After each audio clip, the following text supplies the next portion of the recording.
Mississippi River, a historical humans production. The Mississippi River is the longest river in North America at 2,320 miles.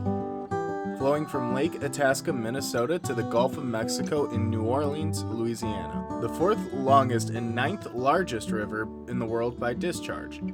Its watershed spans from the Appalachian to the Rocky Mountains, crossing through 31 states and 2 Canadian provinces, while the Mississippi itself flows through 10 U.S. states. Its tributaries span 1.2 million square miles, draining 41% of the continental United States. The Mississippi River is divided into the upper and lower Mississippi at the point where it passes St. Louis, Missouri, and intersects with the Missouri River. The Missouri is, in fact, the main stem of the Mississippi River, as it is longer than the upper Mississippi. European explorers tied the lower Mississippi to the upper instead of the Missouri because the upper and lower Mississippi made a convenient boundary between French Louisiana and the early United States. The impressive length of the Mississippi is due to its tributaries, which include many other lengthy American rivers such as the Missouri, Ohio, Red, Tennessee, and Arkansas rivers. It is the inclusion of the Missouri tributary that makes the Mississippi the fourth longest river in the world. If we were to follow the flow of only the upper and lower Mississippi, it would be the 20th. Thanks to its length, interconnectivity, and placement at the heart of the United States, the Mississippi serves as the central artery of the United States. It flows along the most lucrative farmland in North America and has become one of the world's busiest commercial waterways. Tourism, fishing, and recreation along the Mississippi generates $21.4 billion annually and supports some 351,000 jobs. The upper and lower Mississippi is home to no less than 7 separate national parks, including the massive 72-mile Mississippi National River and Recreation Area. The Mississippi floodplain is home to over 400 different species of wildlife. 40% of North America's waterfowl migrate along the Mississippi's flyway. The river has been inhabited by numerous Native American tribes since the 4th millennium BCE. The upper Mississippi was home to the Sioux, Sac, and Fox, Ojibwe, Potawatomi, Illini, Menominee, and Winnebago tribes, while the lower Mississippi was home to the Choctaw, Chickasaw, Quapaw, Osage, Caddo, Natchez, and Tunica tribes. The Mississippi provided these tribes with easy transportation and an abundance of clean water and food.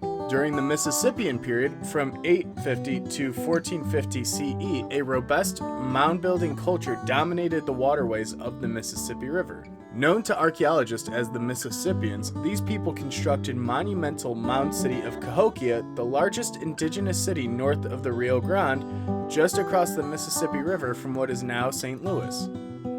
The Mississippi was first noticed by Europeans when the Spanish explorer Hernando de Soto entered the river in 1541. The river was mapped out in the 17th century by French explorers Louis Joliet and Jacques Marquette. This led to a race by England, France, and Spain to colonize the riverlands.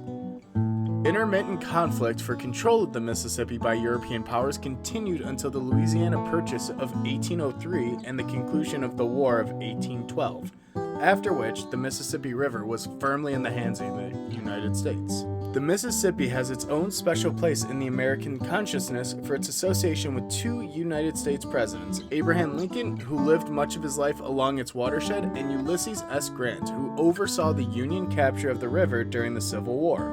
It also features prominently in the works of Mark Twain, a contemporary of both Grant and Lincoln. The river is central to the plot of his most famous work, The Adventures of Huckleberry Finn. During the United States Civil War, the Mississippi served as its own theater of conflict in the Mississippi Valley Campaign.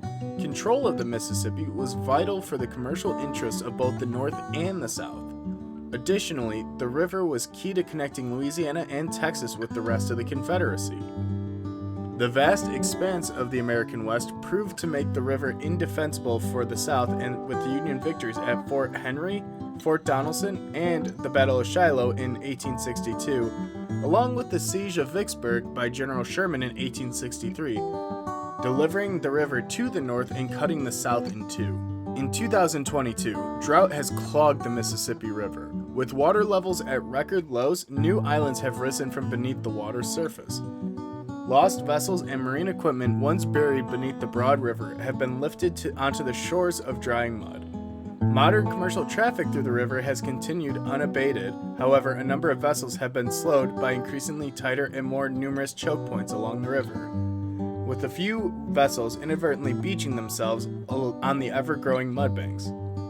La Nina weather patterns are expected to keep the Mississippi waters low through the spring of 2023. If you enjoyed today's video, please be sure to leave a like down below. If there's a topic that you would like to see covered, leave a comment down below letting us know what that is. And don't forget to subscribe so you don't miss out on any future content. Thank you for watching, and be sure to check out all of our social medias listed down below.